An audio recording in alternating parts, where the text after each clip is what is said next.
Welcome to the webinar Scrum in 60 minutes. So a lot of people asked me why 60 minutes. My answer was Scrum can be taught in 3 minutes, 5 minutes, 60 minutes, in a day or 5 days, or an entire lifetime. Right?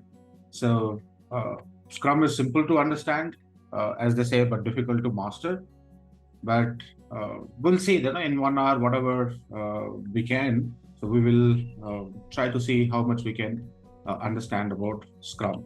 Now, so we have some basics. We'll talk about before we talk about Scrum. We'll say, okay, why Agile and what is Agile, and then how Scrum helps in doing Agile, and we'll talk a little bit about the history of Scrum.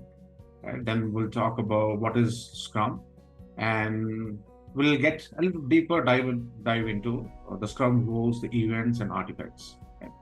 And we'll talk about some other items which are necessary to make your Scrum adoption successful. So this is our agenda. So stay tuned. Okay. Now, even before we talk about Scrum, so why Agile?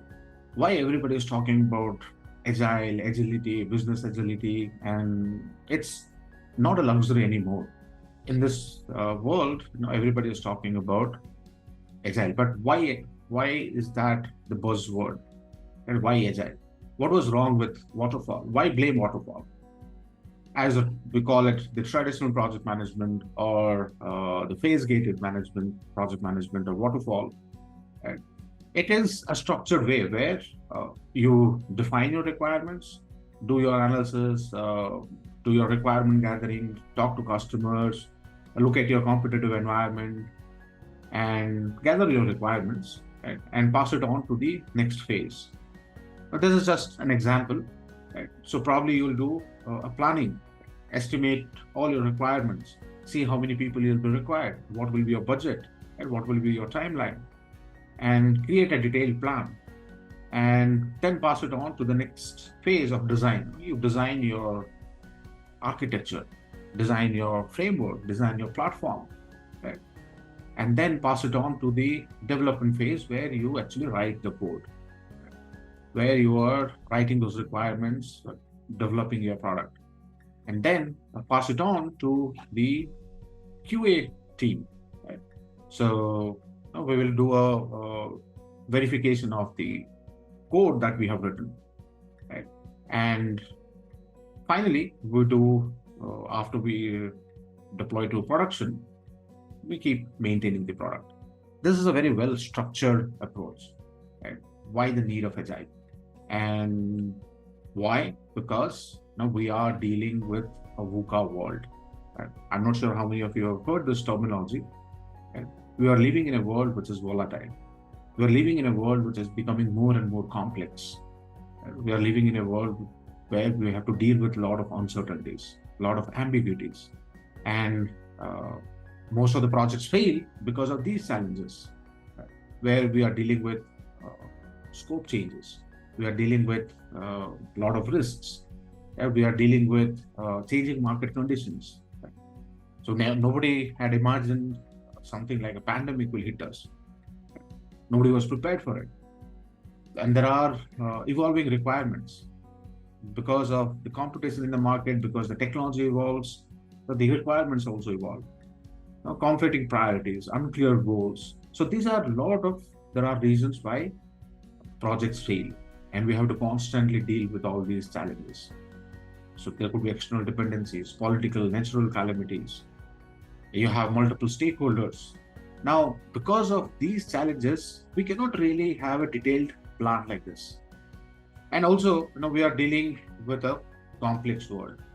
Maybe in the 1970s, in fact, waterfall was not that bad.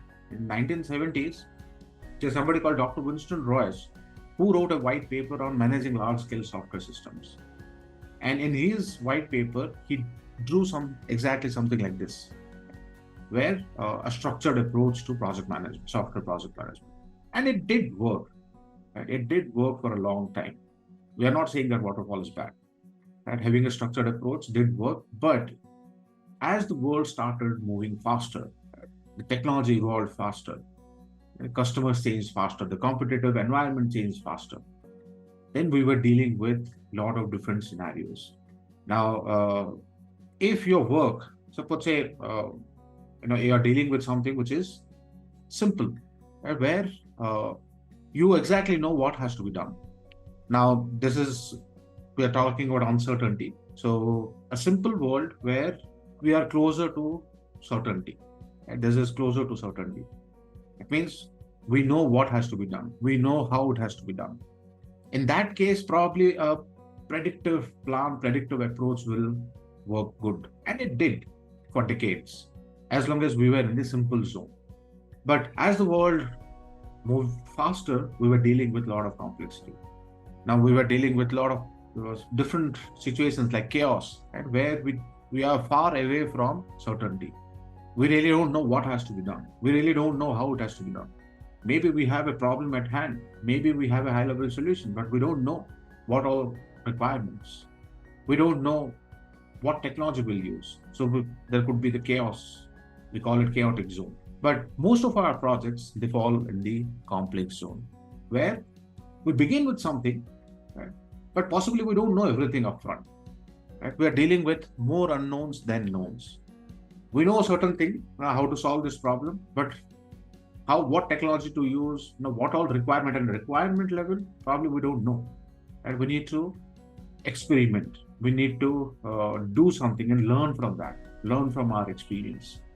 Because we are dealing with a complex zone, we cannot really plan everything like this. We cannot really plan for the next 2 years, because nobody has seen after 2 years what is going to happen. And maybe there are better solutions within these two years which are there in the market, which come to the market. Maybe after 2 years, our product is not going to be relevant. So, and maybe, within these 2 years, because we started with some assumption, we assumed that these are the requirements that are going to solve our customer's problem. We begin with a lot of assumptions. We never validated until we reached here. We never validated our assumption. Only after 2 years, we're saying, hey, we'll release it to the end user and then see. So, because we are dealing with a complex zone, we cannot have a predictive approach to project management. Be it software, be it anything that is complex in nature. When we say complex, it means we don't know a lot of things. There are more unknowns than knowns.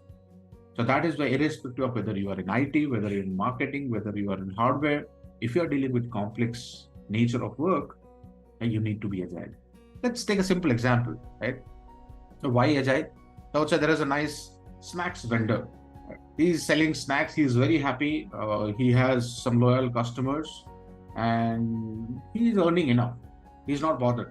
But suddenly, now there is a new McDonald's outlet which is open next to his store, next to his snacks counter. And within months, probably McDonald's is going to run away with all the business of this Maharaja snacks. He will not even know what hit him. He has to close his business. He has to lose his livelihood. So that's why I like this quote from Mario, who's a racing driver. He says, if everything seems under control, you don't have any problems, then probably you are not going fast enough. Where if you feel that everything is smooth around you, in your business, in your work, then probably you are not going fast enough. You have not probably seen that this new McDonald's outlet has come, which is going to steal your business. That is why we have to be on our toes. Right? So why agile? Increase return of investment by making continuous flow of value, deliver reliable results by engaging customers in frequent interactions, expect uncertainty and manage for it through iterations and adaptations, unleash creativity, right? And innovation by recognizing the individuals are the ultimate source of value, because it's people who do all the work, and boost performance, improve effectiveness and reliability through context-specific strategies, processes, and practice. So this is why everybody is talking about agility, business agility. But then, what is agile? Suppose say you are planning a vacation, right? You are in Kuala Lumpur, and then the winter vacations are coming, and then your kids or your family members and say, okay, let's go for vacation. Now you have to plan your vacation, because you like a train journey, and then you have planned to take the train journey with your family to station B. You booked your tickets maybe a month in advance so that you get the right tickets that will be convenient to your family. And you have this distance to make from station A to station B. And then you booked your ticket, you are going by train because you like the train journey, and you are all set after months of preparation with all the luggage. Now you have started your journey. Right? And suddenly after an hour or so, there was an announcement that there's something on the track, maybe a landslide, and maybe there are some trees which have fallen. Now what do? You just sit in the train and wait for the authorities to clean the track, because the train cannot move ahead unless the debris or the tree or another track is cleaned. So you sit and wait, because this was an uncertainty which we had not predicted. We thought that our journey is going to be smooth, right? Now, what if you're planning your journey in a car? Now you're going in a car with your family. So in the same way, in the middle of the journey, there was a landslide in the middle of the road. Now what do? You simply open your Google map and then find another route. Right? You can simply maneuver through a different route. So the car is agile here because it was able to deal with the uncertain circumstances. So the car is agile here because their ability to navigate the unknown constraint. And it's very simple words. This is what agility means. Now, if you look at the English definition of agility, it is the ability to rapidly and deliberately respond to changing demand while controlling risk, right? And the ability to innovate. Flexibility, the capacity and capability of rapidly and efficiently adapting. So agile, it's not a framework. It's not a methodology. Neither it is a set of processes or tools. So agile is more of a mindset and culture. Agile is about empowering your teams, collaborating with the teams. Agile is about continuous feedback. Right? Agile is about faster realization of value for customers. And in addition to that, it's a set of values and principles. So what are this set of values and principles? We talked about culture, we talked about mindset. Right? But what are these values and principles? So when this waterfall approach did not work and it did not meet the expectations and it failed, right, with this waterfall approach, that's where the software developers were frustrated. And because of constant scope changes, constant failure of projects, customers were unhappy. That's why the people who were developing it were unhappy. So yes, Wahija says 4 values and 12 principles, yes. So these frustrated developers, there were 17 software developers who were pioneer in their area. So somebody was promoting Scrum, somebody was promoting Kanban, somebody was promoting extreme programming. And these were 17 software developers, right, who said, okay, we'll need to do something about it. There was a typo here, but 17 developers, right? And they said, okay, let's do something about it. And they decided to meet. So they met in 2001 in a ski resort called Snowbird in Utah, USA. And they started discussing. But nobody wanted to be very prescriptive about software development. They said, okay, let's be very generic. And that's how the Agile Manifesto was born. And these 4 values, individuals and interactions over processing tools, working product over comprehensive documentation, customer collaboration over contract negotiation, responding to change over following a plan. These 4 values became the backbone of Agile project management. So they say, while there is value in things on the right. Yes, we need processes and tools. Yes, we need a plan. Yes, we need documentation. Yes, we need a contract to begin a project. But we are in a circumstance where we have to choose between this or this, probably we'll choose this one. So I'm not going to go over all the values in detail, but on a very high level, it's saying, hey, individuals and interactions are important. They will help you solve a lot of problems. Documentation, while documentation is needed, a working product where the customer can actually see the product, work on it, give feedback, that is important. Customer collaboration, right? Constantly engaging with the customers rather than going back to the contract again and again. Because we have to build a product which will help the customers. What's the point in building something? We'll say, hey, the project is successful. We could build all the 500 features within 4 months, but product is not useful. What's the point? Responding to change. Similarly, what is the plan of following a plan and being successfully delivering a project which doesn't solve the customer's problem? Right? So collaborate with the customers frequently and then see how we can adapt to those changes, accommodate their feedback. Right? So these 4 values and the 12 principles. And again, I'm not going to go over all the 12 principles. Maybe that we'll cover it in a different webinar. So Agile is about not planning big upfront, not developing the entire product upfront, not testing everything up at one go and then building something after 2 years. Right? Because the feedback is late. By this time, we are 2 years late. If somebody says, "Hey, no, this is not what we wanted," let's go back, and we have to go back and change the design. Instead of that, what we are doing is we are doing development in smaller cycles. We don't want to develop 500 features at one go. Maybe just 5 features in the first iteration, another 5 in second iteration, and keep on adding to our product. Because now, suppose we are planning to develop everything and release everything at one go, all the 50 features. Instead of that, what we are saying is we'll build our MVP, right? A minimum viable product with 10 features or 5 features, and we'll release all the 5 features. The customer is using it, and customer is giving important feedback. We're using that feedback and building the next 5 features. So that is the incremental delivery, and then frequent feedback, and applying those learning cycles. What we call is these small cycles as the PDCA cycles. You plan a little, develop that little, check what you have developed, see what you have learned, and so throughout the project management, we apply this PDCA cycles. That is all Agile is about. Right? It is about adaptability. But Agile is not giving us any structure. No, how do we develop software? How do we do this work? How do we work on hardware? It is not prescriptive. It is just, as we mentioned, it is just a collection of values and principles. Right? It's a mindset, it's a culture.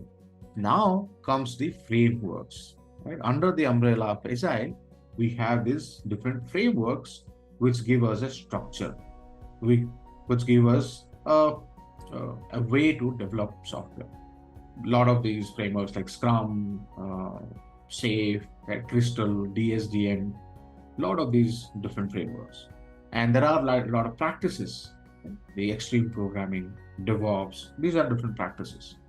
The continuous delivery, continuous integration, these are different practices that helps us in doing Agile. And the most popular framework is the Scrum framework. Most widely used framework is Scrum. So what is Scrum? And before we talk about Scrum, so did Agile come first or Scrum? Which one came first? Well, you'll be surprised to know Scrum has been discussed much before the Agile manifesto was written. It goes back to 1985-86. 2 gentlemen from Japan, Takuchi and Nonaka, they published a white paper called the New Product Development Game, which was published in Harvard Business Review. They spoke about how companies like Honda, Xerox, Fuji were applying some part of Scrum, not in software, but in the manufacturing industry. And taking some inspiration from that, Jeff Sutherland and Ken Schwaber, they presented a paper in Uppsala conference in the US in 1995. Agile Manifesto was written in 2001, right? And then Ken Schwaber published a book called Agile Software Development with Scrum.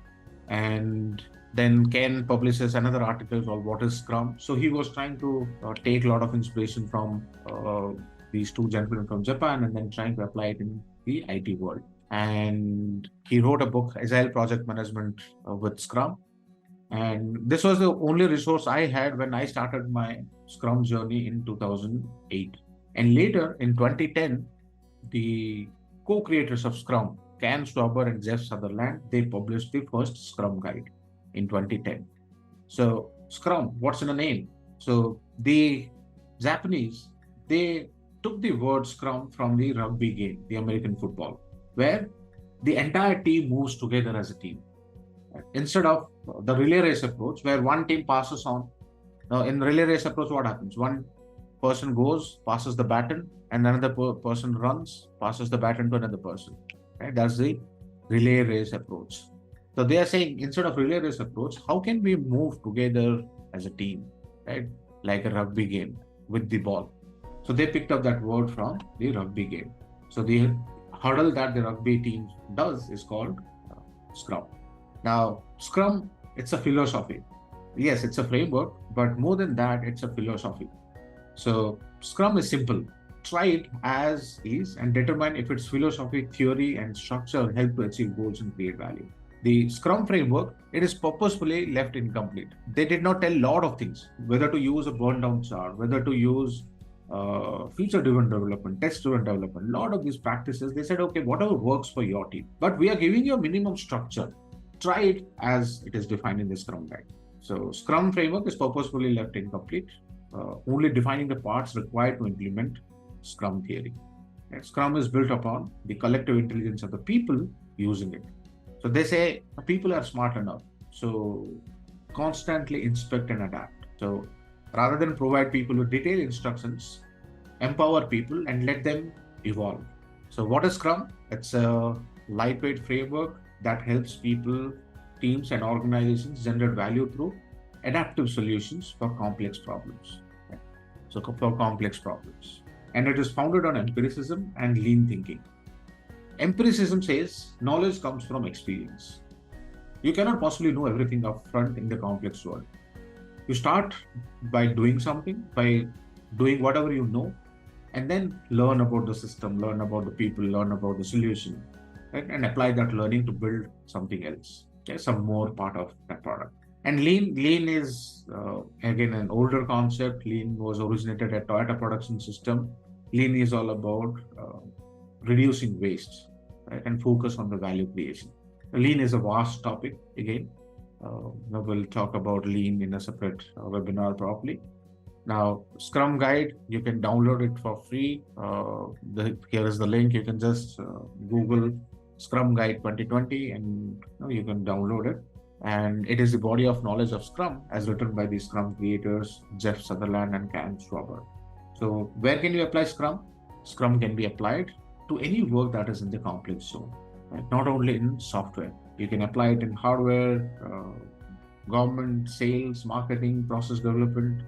So Scrum can be applied in the complex zone where more is unknown than the knowns. And there are three pillars of Scrum: transparency, inspection, and adaptation. Transparency is we all know what is going on. All the stakeholders have all the relevant information. The emergent process and work must be visible to those performing the work as well as those who are receiving the work. So with Scrum, important decisions are based on the perceived state of its three formal artifacts. So we'll talk about artifacts, but the Scrum artifacts, they enable transparency. That means everybody has all the relevant information. And transparency enables inspection. Inspect what you did, how you did. So inspection without transparency is misleading and wasteful. Inspection, the Scrum artifacts and the progress toward agreed goal must be inspected frequently and diligently to detect potentially undesirable variances of problems. That is why we periodically inspect how we are progressing toward our goal. And to help with inspection, Scrum provides cadence in the form of its 5 events. We'll talk about the events. So events are the official opportunity to inspect and adapt. And inspection enables adaptation or adaptation. So inspection without adaptation is considered pointless, and Scrum events are designed to provoke these changes. So adaptation is if any aspect of a process deviate outside the acceptable limits, or if the resulting product is unacceptable, the process being applied to the material being produced must be adjusted. Right? If there is any variance, then we should adjust it. Variance in the form of your deviation from your goal, your product goal or sprint goal. So the Scrum events are official opportunities to inspect and adapt. Okay? These are the 3 pillars of Scrum. And there are 5 values of Scrum, which are, I call it the soul of Scrum. Successful use of Scrum depends on people becoming more proficient in living these 5 values. Only when the Scrum teams, they live these 5 values, they are going to be successful, they are going to be effective. So the Scrum team commits to achieving its goals and to support each other. Okay? Commitment. Their primary focus is on the work of the sprint to make the best possible progress toward this goal. So, and also we should have respect for each other, respect each other's culture, respect each other's skills, respect each other's diversity, and focus towards the sprint goal. You cannot just say, hey, we are working in a sprint, suddenly some stakeholder comes and then says, you leave this and start working on the other thing. Openness. Right? Now, transparency of our results, problems, strengths, development needs helps us to create culture of openness. Commitment. We should be committed towards our goal, committed to our work. Courage. We should have the courage to challenge the status quo. Should have courage to tell the truth. Courage to go the unknown path. Courage to experiment. The Scrum team has to live all these values. Now, this Dilbert cartoon, right? So here, if you say this person is coming and say, hey, before I give you my status report, has anyone quit or been fired lately? Yeah, the manager says, yeah, I fired Ted. And then he says, okay, now tell me why your project is late. Now, since Ted is fired, he says, yeah, it was Ted's fault. Now look at this one. When your project manager or your stakeholder is asking, hey, or a colleague is asking how the project is coming along, he says, yeah, it's a steaming pile of failure and the project is a failed project. But when the boss asks, how is it going? You just say, fine. We call the watermelon status, where everything is green from outside, right? But everything is red from inside. And when somebody is asking, your boss is asking, say, yeah, it is fine. But everything is going wrong. So that's why we have to live by these Scrum values. And elements of Scrum, these are the three elements of Scrum: the roles, artifacts, and events. But it all begins with a vision and a product goal. So before we talk about roles, events, and artifacts, for your product, you begin with a vision. What is the purpose of this product? What problems are you solving? How are you helping your customers? What is the product vision? And then what is your product goal? Product goal is like the future state of the product. Where do you want to see this product after a year?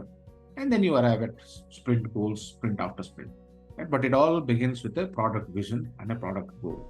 Now, talking about Scrum roles, for the Scrum team, it's a small team of people, 10 or less, because with small group, it is much easier to collaborate, communicate. It's just one Scrum team. There are no hierarchies within the team, and it is cross-functional. That means as a team, we have all the skills. I'll talk about it in a later slide. And they are self-managed, self-organized. They decide who's going to do the work, how they are going to do the work. Unlike a traditional project management where the project manager is directing the teams. And as a team, a Scrum team is accountable. The entire team is accountable to create valuable, useful increment every sprint. And a Scrum team has 3 roles. Each role has an accountability. Now we have a product owner, we have developers, and we have Scrum Master. So within the Scrum team, we have 3 roles, no other roles. We don't recognize any other role. There are no hierarchies, and each role has an accountability. Product owner. So who is the product owner? Product owner is the CEO of the product. Product owner, they have ideally the profit and loss accountability for the product. They are the value maximizers. The product owner is accountable for maximizing the value of the product, resulting from the work of the Scrum team. The product owner is also accountable for effective product backlog management. So product owner creates the vision, creates the backlog, manages the backlog by developing and explicitly communicating the product goal, creating and clearly communicating product backlog items. So a product backlog will have product backlog items, ordering product backlog items, and ensuring that the product backlog is transparent, visible, and understood. Everybody has access to it, everybody can understand it, and product owner may do the above work or may delegate the responsibility to others. But the accountability of maximizing the value remains with the product owner. Somebody who represents customers' needs, who has the domain knowledge, who knows what customer wants or what they need, and they choose what and when to release. And product owner is one person. So one product backlog, one product owner. So that's product owner. And we have Scrum Master. A Scrum Master is somebody who personifies agility and professionalism. Scrum Master is the glue which keeps the team together. Scrum Master ensures that Scrum is understood and followed by everybody. The Scrum Master is accountable for establishing Scrum as defined in the Scrum Guide. So they ensure this by helping everybody understand the Scrum theory, the practice within the Scrum team and also within the organization. And the Scrum Master is accountable for the effectiveness of the Scrum team. And they ensure this by enabling the Scrum team to improve its practices within the Scrum framework. The Scrum Masters are the true leaders who serve the Scrum team and the larger organization. The Scrum Master serves the team in multiple ways. That's a Scrum Master could be a teacher, just teaching the Scrum framework, why we do a sprint planning, why do a retrospective, why we do daily stand-up. Scrum Master can be a coach, coaching the team members in self-management and cross-functionality. Scrum Master help the team focus on the creating high-value increments. And Scrum Master protects the team, helps them stay focused in the sprint goal. So, and Scrum Master also probably will help the product owner in finding the right techniques for product goal definition, product backlog management. So, Scrum Master also helps the organization, people outside of the Scrum team. So, can be a facilitator, can be a mentor, leading, training, and coaching the organization in its Scrum adoption. So, not only within the Scrum team, but also outside the Scrum team. And helping employees and stakeholders understand and enact an empirical approach for complex work. That's the Scrum Master.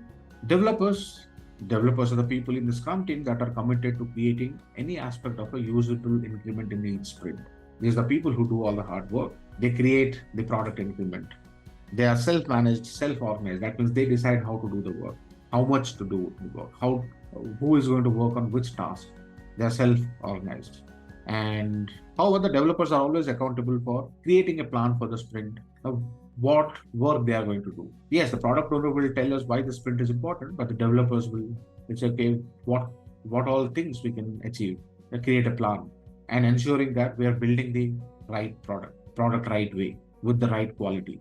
So while product owner is focusing on building the right product with the right requirements, developers focus on building the product right with the desired quality. And they are cross-functional. That means earlier what we were doing is, hey, we have a UI team, we have a testing team, UI team led by probably a UI manager, or a testing team or a database team led by some manager, and they only do database work for all the projects. But instead, we have feature teams, which comprises of maybe one person from UI, person from messaging, one person from database. Right? So they are cross-functional. So the developers, they create the product increment, they operate in series of sprints, they're self-organized, self-managed, and collaborate with the product owner to maximize value. Now we have first element we discussed was the Scrum team, Scrum roles. Second element is the Scrum artifacts. So Scrum artifacts represent work or value. They are designed to maximize transparency of key information. Thus, everyone inspecting them has same basis for adoption. And each artifact contains a commitment to ensure it provides information that enhances transparency and focus against which progress can be measured. So each artifact is committed to something. Now let's see. Product backlog is the single source of requirement. If it is not there in the backlog, we are not going to work on it. Be it a defect, be it an enhancement, is the single source of requirements for the product. It is created and managed by the product owner. It is an ordered and emergent list. Ordered means we know what has to be done first, what has to be done second, and it is an emergent list. That means it is constantly evolving. We are constantly adding items, removing items, right? Splitting bigger items into smaller ones, adding more details. So it is constantly evolving, emergent list. And the commitment of the product backlog is the product goal. And sprint backlog is for this sprint, what are they going to work? Right? It holds all the work for the sprint goal. And it is managed by the development team or the developers, and the commitment is the sprint goal. So product backlog is committed to the product goal. Sprint backlog is committed to the sprint goal. Every sprint we have a high-level goal. Hey, what are we going to do? Our goal is to enable online payment for our product, and for that we have to have pay by Visa credit card, pay by Master credit card, pay by Apple Pay. All these items that we have to work on to fulfill the sprint goal. And increment is the outcome of the sprint, the actual work that has been done in the sprint. So working addition to the product, like online payment, yes, that was the increment for our sprint 1. In sprint 2, we are going to implement complete checkout. So we are creating these increments. These are the working product that meets the definition of done. And product backlog items, they could be, as I said, it should be the single source of requirements. So the Scrum guide said everything that is there in the product backlog are called PBIs, product backlog items.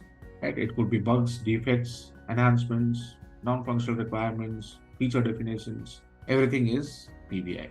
So these are the 3 artifacts that we have in Scrum, and there are 5 Scrum events. So the first event is the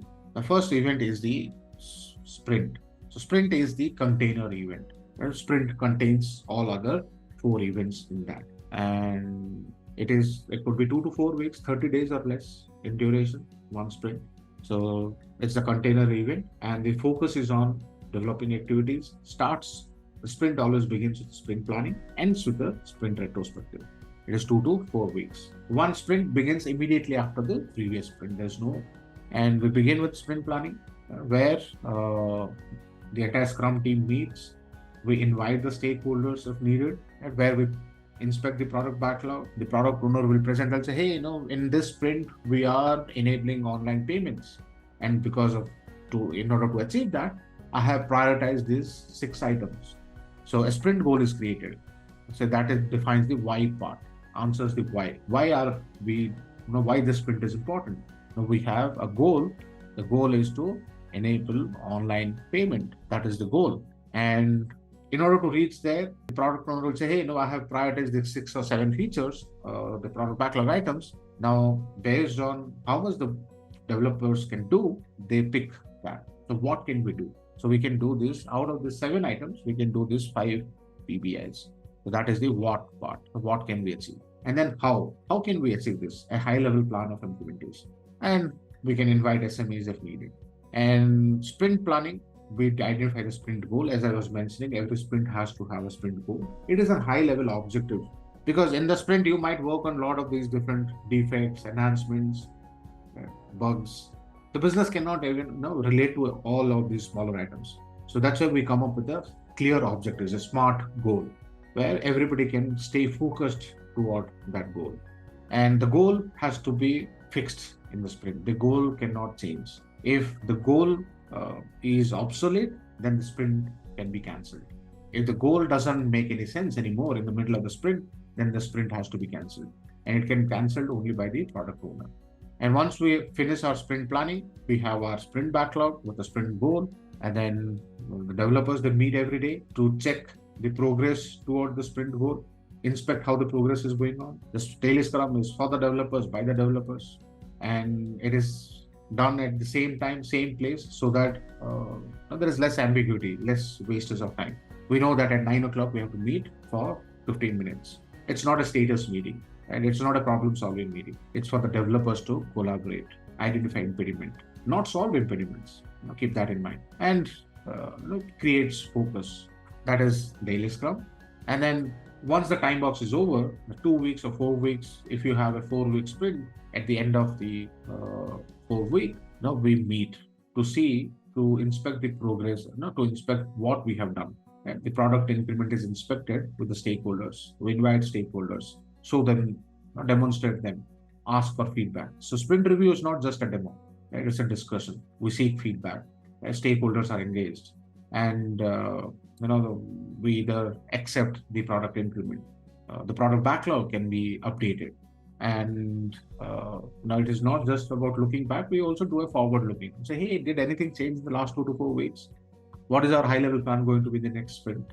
So we do a sprint review to inspect the outcome of the sprint. And the mechanics of sprint review, the product owner says what was done, what was not done, what is the state of the product backlog. Right? Developers, they actually demonstrate the increment of software, what work they have done, what work they have completed, and what happened in the sprint, how problems were addressed, and the effect on the increment. Right? And everyone focuses on the sprint goal and outcomes, and they provide and hear feedback. So this is an opportunity to inspect and adapt. And we end the sprint with the sprint retrospective. While sprint review is all about the product, sprint retrospective is about individuals and interactions. Right? The Scrum team discusses it's all about tool processes, how to improve our quality, how to improve our definition of done, how to improve our collaboration. Did we collaborate well? So what went well, what could be improved, and what will be committed to improve in the next sprint. So after every sprint review, we do a retrospective. This is about continuous learning, continuous improvement. Right? And everybody attends that as peer, even Scrum Master and product owners. Now we discuss an improvement in the process, improvement in the team behaviors, improvement in the tool. So that's sprint retrospective, and sprint retrospective is only for the Scrum team. In sprint planning, sprint review, we invite the stakeholders. And mind you, no outsiders are allowed. Otherwise, people are not going to speak up. People are not going to be honest. So it is just for the Scrum team. and it is 3 hours or less for a 4-week sprint. So after sprint retrospective, we have to find an actionable item, at least one, and work on it. Sprint retrospective, is about continuous improvement, continuous learning. So just to look at the Scrum process, and we begin with the stakeholders. Who help with the vision. So we come up with the product vision. Then from the product vision emerges our product backlog, right, which is owned by the product owner. And then we have our sprint planning. Right? Product owner will say, hey, this is my product backlog and I have prioritized these items. So these items are prioritized. So product owner will present. This will be an input. Now the teams will say, hey, based on how much we can do, right, the velocity, right, and what is our availability. A lot of people are on vacation. There are a lot of public holidays. So this is also an input. So taking these as input, we come up with our sprint backlog. Sprint backlog, which contains these 3 answers. Right? Why this sprint is important? So we have the sprint goal. What? So what can we do? We have the selected product backlog items. And how will we do? So a high-level plan of implementation. And once we have the sprint backlog, we continue the execution. Right? 2 to 4 weeks, the teams meet every day for daily Scrum. So after this 30 days are over, then we have a potentially releasable product increment, right? So which we'll review in the sprint review. Right? If there are some items which are not completed or some discussions, so we have the updated product backlog. And finally, we end the sprint with a retrospective. With the retrospective, we discuss action items, and if there are any improvement items, we apply that in the next sprint. So we discuss that in the next sprint planning. So that's the Scrum process. And we have the Scrum Master to ensure that Scrum is understood and followed and all the events are effective. So that's the Scrum process. And this is a typical calendar of sprint. So we start with the sprint planning. So for a 30 days, it should be 8 hours or less, and daily Scrum 15 minutes, irrespective of whether it is 30 days or 2 weeks. Sprint review 4 hours or less for a 30 days. Sprint retrospective 3 hours or less for a 30-day sprint or 4-week sprint. That's the Scrum calendar. And these 3 elements. So each role, we talked about product owner, Scrum Master, and developers. Each role has an accountability. Scrum artifacts, the product backlog, sprint backlog, and the increment, they ensure transparency. And the events, sprint planning, daily Scrum, sprint review, sprint retrospective, they are official opportunity to inspect and adapt. So each element has purpose. And there are other items which are important to understand for the Scrum team to be successful. Successful adoption of Scrum framework, the definition of done. So we should define a definition of done. When we say this user story or product backlog item is done, what do we mean? So code review is done, no open defect. It has to meet all the documentation. It has to, there has to be some static code analysis. So all these are done, only then it is done. It's about your performance. It's about the quality. It's about the availability. It's about privacy. So definition of done, an agreement between all the stakeholders. So when we are saying this search is done, that means the code review is done. There are no open defects. It is meeting the acceptance criteria. So every product backlog item will have an acceptance criteria. But definition of done is applicable to all the product backlog items in the backlog. And there's a continuous activity called product backlog refinement. Even though it is not an official Scrum event, it has to be a continuous activity. And we should continuously look at our product backlog and then see, hey, does all the item has all the details? Does it have all the PBIs have estimates? Breaking down bigger ones into smaller ones, adding new items, removing items. So we continuously look at how we can refine our backlog. And it has to be continuous activity. Maybe the team can decide and say, hey, every Thursday we will, between 3 to 4, we'll sit and refine our backlog and add more details like description, attributes, and we size them, estimate them. And the time box rules. Scrum teams adhere to the maximum time box agreed for Scrum events. So every Scrum event is time boxed, including the sprint planning, daily Scrum, review, retrospective. Because the Parkinson's law says, if you expand time, work will also expand itself to fill the time, right? So unless we work on a time box constraint, we can never get something done. So that's why there has to be time boxing. So some takeaways: Scrum implements empiricism in software development as well as in other domains. So empiricism is start with whatever you know and gain from your experience. Empirical approach. And change in culture plays an important role in Scrum adoption, or rather, I would say a successful Scrum adoption, because we are talking about empowering the team. We are talking about collaboration. We are talking about trust, respect, and transparency. If the organization culture doesn't allow transparency, then Scrum cannot be successful. And inspection adaptation is key to Scrum success. The team has to be constantly inspecting and adapting. Adapting is because my context might be entirely different than your context. So what is working in my context? I need to be mindful of that. And all Scrum events serve inspection, adaptation, and transparency. So that's Scrum framework. I have some books here for your reference that you can go through to enhance your knowledge. Good. So with that, I think I covered in just about 60 minutes, right? Scrum framework. Now questions. Yes, a Scrum Master should be acting neutral. That's correct. Right? So, example, there are few people working in a project. In Scrum team, you'll have a product owner, Scrum Master, and the rest of developers. Product owner typically takes care of the project requirements. Right? Now, that is correct. And if a Scrum Master is only there to facilities, not working the work itself. See, to answer your question, right? Now, in the traditional project management, there was a role of a project manager with all the accountabilities. Project managers should know the scope. Project managers should know who is doing what. Project managers should, that is why a manager, managing, command and control. So all the accountabilities remain with the project manager. Now we are distributing that accountability into 3 roles. Product owner is taking care of the scope. What is that we need to build? Building the right product. Developers, they are taking off managing the work, assigning the work among themselves, which project manager was earlier doing, assigning the work to people. And Scrum Master ensures that these are being done effectively.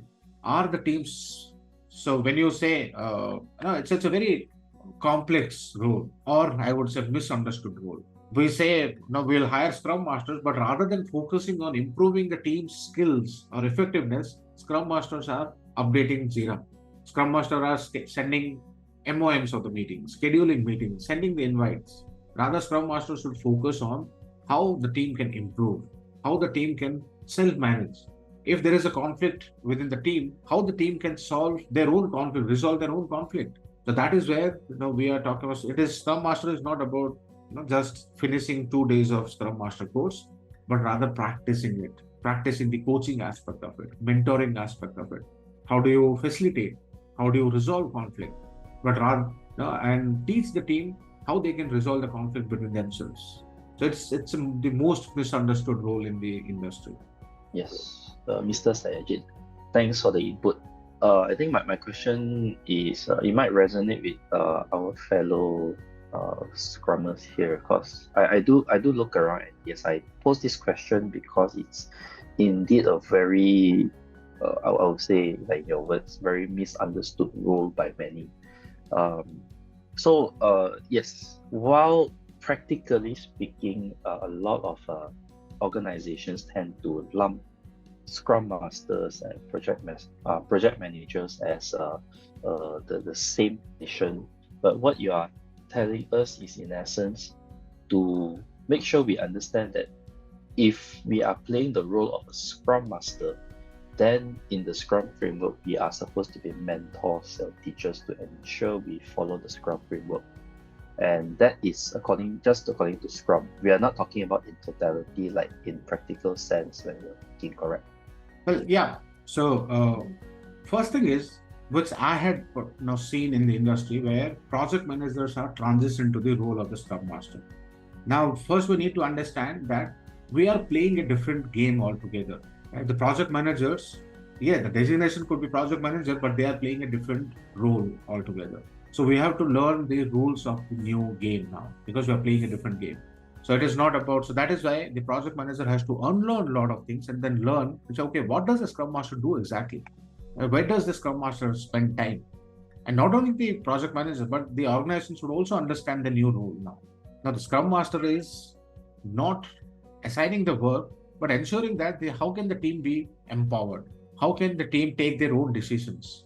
So the shift is from completely the software aspects. So this the entire organization need to understand. And of course, whoever is transitioning to the role of a project manager, to the role of a Scrum Master from being a project manager. Would it be, I'm not sure if that's this the correct word, but is it possible for one person to play the role of both a Scrum Master and a product owner? Well, in that case, there could be a conflict of interest. Now, suppose say on the ground, you have a conflict between developers and product owner. A product owner says, yeah, I have written this user story, go and develop. Now the developers say, no, we don't have all the details. How can we develop it? Now there could be a conflict between product owner and developers. And this is where probably Scrum Master will facilitate a discussion between these two. I said, okay, let's understand the product owner's point of view. So why the product owner says it is complete. The requirement is completely written. Let's understand why the developers think that it is incomplete. So the Scrum Master might facilitate a discussion between the product owner and the developer. Now, if the same person is playing the role of both PO and SM, then there will be a conflict of interest. Understood. That's the reason why I asked. Because in the context of Scrum, there would be a conflict of interest in that the Scrum Master should be neutral for a reason. Yes. But this is where the question comes, where in the practical sense, in reality, the work environment does not usually separate it as such. Because if you are playing the role of a Scrum Master, most likely you are also the person doing the project. And if you are doing a project, talking about in terms of IT industry, software development. So typically you have project managers and developers. You only have two roles. So you inject a new role, a Scrum Master inside, and more often than not, the person playing the Scrum Master is the same person in the team itself. So you either be the project manager and Scrum Master, or the developer and the Scrum Master, which is a little more rare.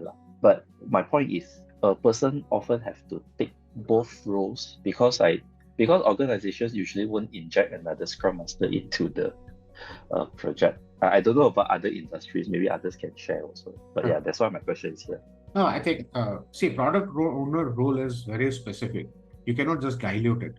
Product owner's role is very important in order to ensure that we're building the right product, and also we have the right ROI. So for one product, somebody who is domain expert, who knows the customer's needs, we have to have a special role for that. We cannot just say, hey, the project manager was in the project, and now since we are moving to Scrum, then the same person will now play the role of everything, and we have just developer and one more role. That is a recipe for disaster. Is it okay for me to ask another question? Sure. This slightly different from this context. So we were mostly talking about Scrum, and earlier you mentioned about Kanban as well. Could you clarify the difference between Scrum, Kanban, and also Scrumban that a lot of people are adapting now? Okay. See, Kanban is another way of managing the work. Kanban was also originated at Toyota Production System. So in Japanese, Kanban means signboard. Yeah. They said, okay, even in the manufacturing industry, it's okay, everything has to be visible. So let's have visual cards. Who is supposed to say Jason is working on this. So they'll say, okay, Jason is working on this card. So this works. So make it a card and then make it visible. So it started with those basic ideas, Kanban. Kanban doesn't take into account the entire project management aspect like Scrum. Where Scrum Scrum is a mini project. A sprint is a mini project. So we do planning, we do review, we do retrospective. It's like a mini project. It takes all the aspects of project management. But Kanban is like a continuous flow of work. So think about this. Sprint is like a movie show. So there is a duration. So there is a theater. So there are 200 people waiting to watch the movie. But the movie, this duration is for 2 hours. But you can make only 50 people watch the show because there are only 50 seats. but there are 200, 300 people working. So these are all your work items. But at a time, only 50 people can go inside. They sit for 2 hours, they come out of 2 hours. So they are done. Next set of 50 people go, they sit for 2 hours, they are gone. So this is sprint context. Now, think about a park, a public park. So there is no particular timing. It is open from 9 o'clock to evening 5 o'clock. So is there any time, show timing? No.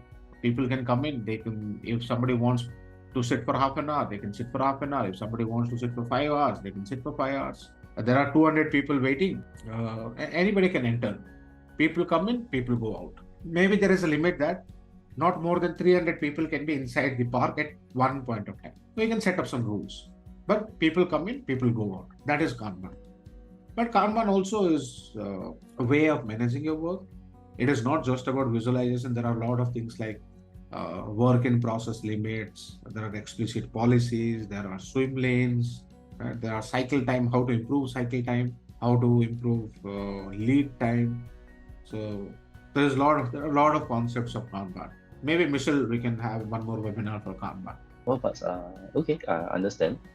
Two different methods. What about Scrum bundle? But you can still adapt Scrum and take the best out of Kanban, right? That whatever I was telling, explicit policies, the WIP limits, you can still take the best of Kanban and apply it in Scrum. You can still do sprint planning, reviews, retrospective, time boxing, but we'll have the best of both. That people call it Scrum Bar. So basically, if they run sprints, they run stand-ups, and in the 15 minutes, they do a quick run of every developer, what they do during the day, what they did yesterday, what they're gonna do today, and then they put up a board in front, and then they move from to do to next. I forgot what's the next column. They move it that way, so it's essentially a Scrum bundle. Not only, as I said, right, Kanban is not just about moving the cards. Kanban has a lot of things, a lot of key terms like explicit policies, WIP limits, swim lanes. So if you're following all that, you don't have to necessarily apply everything, but you can take a lot of these terminologies and a lot of these concepts and apply it in your Scrum. Okay, all right. They can both coexist. The moral of it is both of can coexist. Okay, all right. Thanks for clarifying. Question: Scrum has backlog, and you mentioned just now the backlog can be consist of the features, bugs, and whatnot. But it doesn't necessarily the backlog is in Kanban style, right? No, Kanban backlog is backlog, right? Yeah. But in Kanban, there's a continuous work which is coming. But Kanban also can have a backlog like this. So no, my question is on Scrum. Backlog is a set of requirements, right? It could be enhancements, it could be defects, it could be anything. It is all, we have to do this, we have to do this, we have to fix this bug, we have to add a new feature. So all of these are your backlog. Okay, in Kanban, we have all these, states, maybe states of the new, analyze, planning, in progress, whatnot. So that is in Kanban. You have the board with all the swim lanes. But in Scrum, it will be a requirement. You have the whole listing of things you need to do, but it doesn't have that board like the same as Kanban. Is that correct? So okay, got it. Even in Scrum, I got it. So even in Scrum, you can have a Scrum board like a Kanban board. So you can still have. Now let me quickly draw something and show you. I think that's why it's called Scrumban, because they combine. You can Scrum. See, whatever the Scrum boards that we see, right, is an adaptation of the Kanban board. So Kanban, suppose say we have, as I said, you have to-do items. Now maybe you are a production support system, a production support team, and you have to first. That's a simple Kanban board that I'm showing here. Now we have continuous tickets coming in. Right? This is ticket 1, this is ticket 2. Ticket 3, maybe these are the only tickets for today. Tomorrow, maybe there's some more tickets coming in. And first, there are these lines where we have to first try it and then do some analysis, fix it. Maybe another thing is test. Only after test, it is done. This work moves from here to here, T2, and it goes like this. And we have, as I said, there could be some swim lanes. This is all P1 tickets will go here, all P2 tickets will go here, and here all the rest. And you can also have explicit policies. When you say tries is done, what do you mean? So this somebody has opened, somebody has set the priority. When you say analysis is done, what do you mean by that? Somebody has estimated how much time the ticket will take. When you say fixing is done, what do you mean? So these are all explicit policies. And then you have, okay, not more than 3 items should be in analysis stage. So this we are fixing our WIP limit. A lot of concepts of Kanban. Now, it will take a lot of time to explain. Now, this is a Kanban board. Now, when you say we are in a sprint, so this is our product backlog where we have all these different PBIs. So this we are doing in sprint 1, right? So this is our sprint backlog, sprint 1 backlog. So these 4 items. Now, when we start our execution, sprint execution, we want to visualize and we want to see. So here, this is fixed. In Kanban, work was continuously coming in. But here, as I said, the park, people are continuously coming from 10 o'clock, from 9 o'clock morning, people are continuously coming in. But here, this is a movie show. The show duration is 3 hours. So the show duration here is 4 weeks. For 4 weeks, we have fixed people. They have bought the ticket for the show. So we have only these 4 items. Okay, item 1, 2, 3, 4. Now, we said, okay, this has to go through these. Okay, first somebody has to design and develop, then test, then do some integration. So now we move these here. So this is a Scrum board. Okay, so it means Scrum also has their own board. Okay, got it. I thought it doesn't have any board. It's just a board, right? So now you can still apply all the things that I was talking about: WIP limit, explicit policies, swim lanes, all these things you can apply here. Nobody is stopping you from applying that. So you can have the best of both these worlds. One more questions. Nowadays with the emerging technology and cost cutting from the company, the people or the company, big company loves to cram everything into one person. So I know there was a question just now. So I am seeing that also with my company are trying to get, they say that one Scrum Master, maybe your team is only like 5 people. It doesn't make sense. You have only one person doing Scrum as the Scrum Master and not doing anything else. So what is your thought on having maybe the Scrum Master also doing a developer work, maybe what 80-20? Or is that what you're also seeing with the rest of the world, implementing 2 positions for 1 person? Well, see, a developer can be a Scrum Master. But initially, when the team is learning Scrum, probably during that first phase where you need a full-time Scrum Master. See, all I'm talking about is how to become successful. Now, the company should, that's why I said culture plays an important role in the success of Scrum adoption. So yes, we understand the company is trying to do some cost cutting, but do we want to be successful or not? So initially, maybe there has to be full-time Scrum Masters because your organization as your enterprise is new to Agile culture, you're new to Scrum framework. So initially, you have to invest in. Only then you can see the benefits. So initially, yes, full Scrum Master need to be full-time, but over a period, suppose say you are playing the role of a Scrum Master for Team 1 full-time, and you have spent like 2-3 months, and then you have taught them, and then one of the team members from Team 1 can slowly fill your shoes and become a Scrum Master. Then maybe you can move to another team as a full-time Scrum Master. Invest maybe another 2-3 months, and then teach them, coach them, and then one of the teams can evolve as another Scrum Master for Team 2. So that's how you should progress to be successful. Did I answer you, Vaija? No, my question is not that you keep on moving and you are still holding the same role. This is more on having, it seems that you have been done this for years. You're already a good Scrum Master. Now we want to cut costs. I want you also to do development because the team is small, only like 5 people. I don't need you to fully doing Scrum Master only. I think you can do more. So that is what I'm seeing with the rest of the organization, at least my organization. So I'm wondering whether you also seeing that with the rest of organization that you supported so far. Yeah, that's why I said you coach one of the team members, a developer, to become a Scrum Master. So that person can play 50% development role and 50% Scrum Master role. Yes, I have seen that in the industry. Good. Anything else?